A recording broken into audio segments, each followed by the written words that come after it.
Hello, welcome back to Up the Villa Opposition Preview Time. Again, joined by Mike from the Ealing Road Pod. How you doing, mate? Yes, Luke, I'm good, mate. How are you?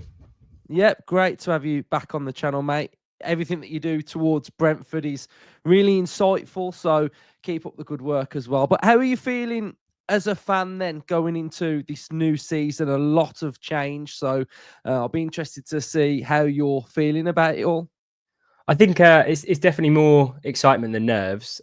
Sunday was obviously not great, but yeah, massive summer of change. Thomas Frank gone, Christian Norgard gone, Brian Abumo gone. I'm sure we'll get into it, but definitely more excitement than nerves. We've never really experienced this as a Brentford fan when the stakes are this high. So yeah, it's definitely going to be a bit of a nail biting season, but I'm very much looking forward to it.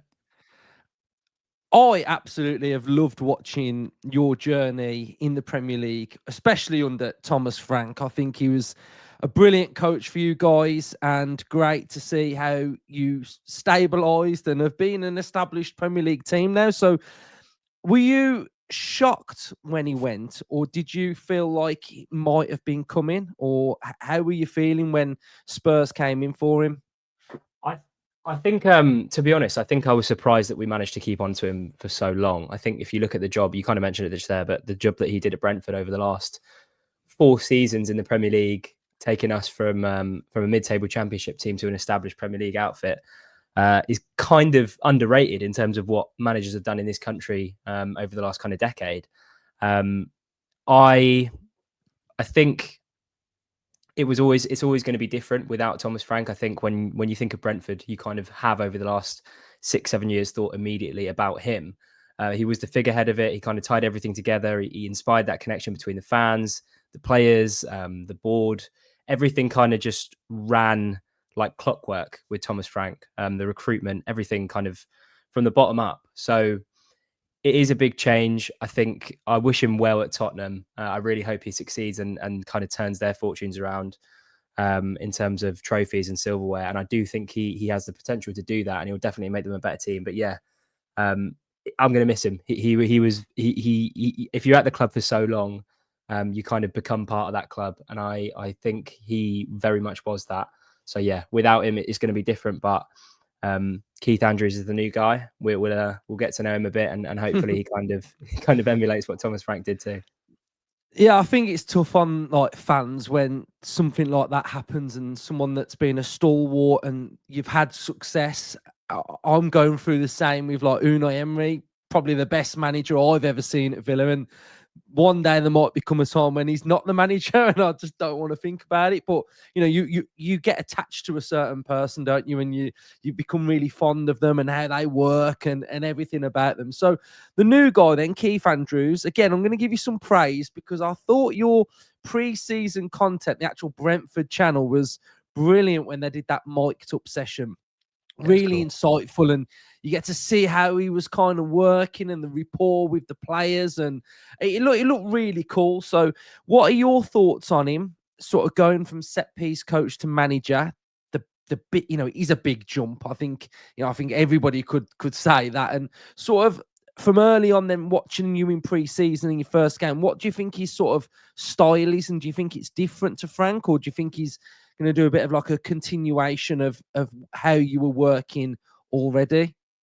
I think to kind of rip up the playbook in terms of how Frank played would be a mistake, and I don't think he's going to do that. I think he's known or he's seen firsthand why Thomas Frank has been successful at Brentford over the years.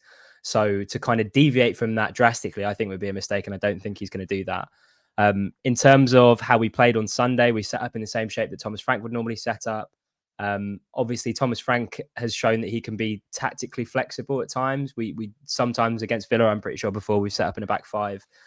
There were murmurs that Keith Andrews might do that. We've not seen that kind of variation to his tactics just yet, but I'm sure we may do against some of the better teams in the league. I don't know if he judged Forest to be kind of up there with the very best, but they certainly looked that way on Sunday. But in terms of Keith Andrews, of course, it's a massive jump.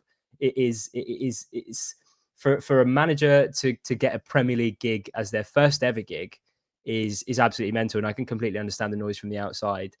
He's not just a set piece coach. I think that was kind of the angle that everyone was going for when we promoted him from set piece coach. He came to Brentford as a coach, and we asked him to specialise in set pieces. So to kind of that whole set piece coach tag that he's got now. It's like a set piece coach managing Brentford or managing a Premier League club. He's not just that. Having said that, we did concede I within know. 5 minutes of the I opening was gonna weekend mention that from a set piece, which is very Brentford. But yeah, it's a massive jump from what I have seen of him so far from the preseason content that you mentioned. It looks like he's got a good connection with the players. I don't think he would have been hired if he didn't. I'm pretty sure that the players would have given him the right to do that and said to the owner, "This is the guy that we want." He conducts himself well on the training pitch. He's showing all the signs that kind of are getting me and other Brentford fans encouraged by the appointment. We're not going to know whether that appointment was the right one until we get kind of 10, 15 games into the season, maybe.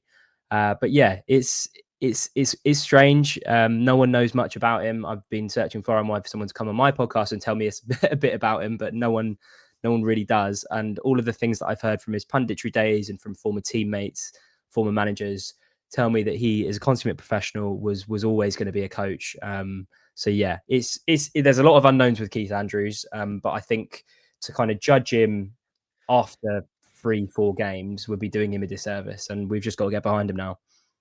Yeah, a bit of a negative then that's going on at the minute, I'd say, is Wissa from the outset. It looks like there's a new little trend in the Premier League where maybe from the outside, if you're not getting your promises, you start throwing your toys out the pram. We've seen it with Wissa and Isaac. What's the situation with him? Has he sort of been told he could go for a fee and now he's not playing, or what's going on? So the rumor is that he was told at some point last season that he would be allowed to go this summer. I think there was even rumors that he could have gone the summer before, but because Ivan Toney left, he was kind of said, well, or the manager or the owners or whoever said to him, you're going to be the main man this season, so we want you to stay. But this whole gentleman's agreement promise thing that kind of Isaac and Wissa are clinging onto, I don't know what gets into the heads of Premier League footballers or Premier League agents to make them think that a gentleman's agreement carries more weight than a legally binding document in their contracts. And they are refusing to play, refusing to train. It's just stupid. Like that's what it is. They're that stupid to believe that a gentleman's agreement carries more weight than their contract. They are employees of the club, and in my opinion, Alexander Isak should be rotting on the reserves bench if Newcastle don't sell him. They shouldn't pay him a penny. And the same goes for Wissa. Having said that, football fans are fickle, and if he does stay and he scores loads of goals and keeps Brentford up, then I'll probably love him again. But kind of this player power thing that we see, like it's weird for one of these things to come along because it doesn't really happen too often. But for two to happen in the same window, it's very odd. And yeah, he's deleted all association with Brentford on his Instagram account. It's almost like the club that have given him this platform to actually prove how good he is means nothing to him, which I think Brentford fans and Newcastle fans are united in the way that they now don't really care what happens through either of those two.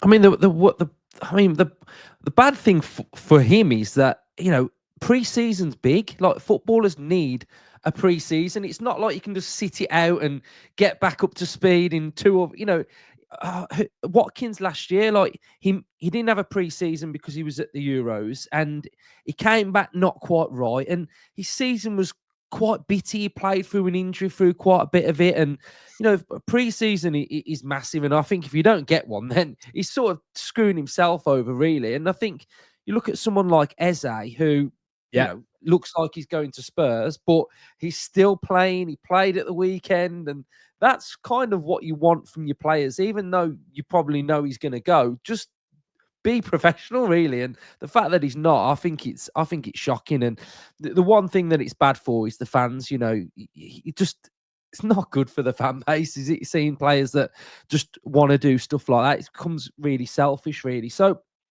you have lost a few others: Flecken, Norgard, and Buemo.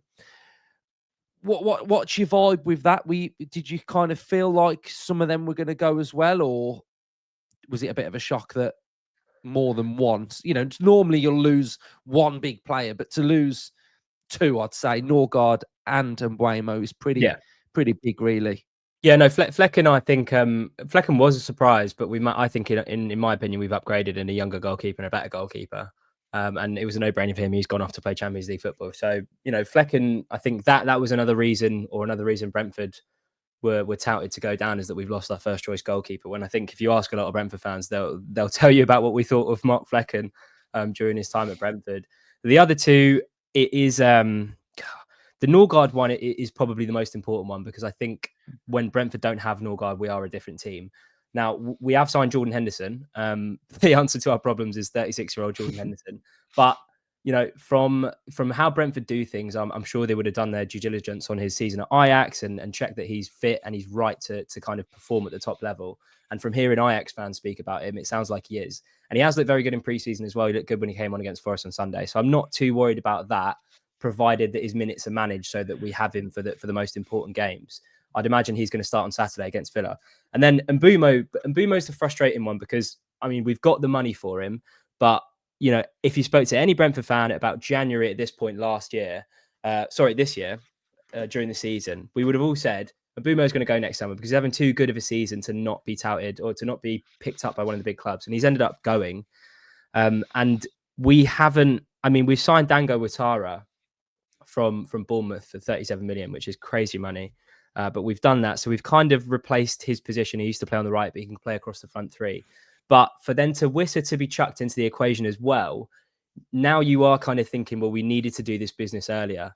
The fact that we've only signed Dango Ouattara, a day before we played Forest, it seems like we've gone after people and it's not worked out, or they didn't anticipate losing Wissa and Mbumo in the same window. We don't know yet, but it all seems like it's come a little late. We're not. It felt like on Sunday we were a little bit underprepared for the start of the season.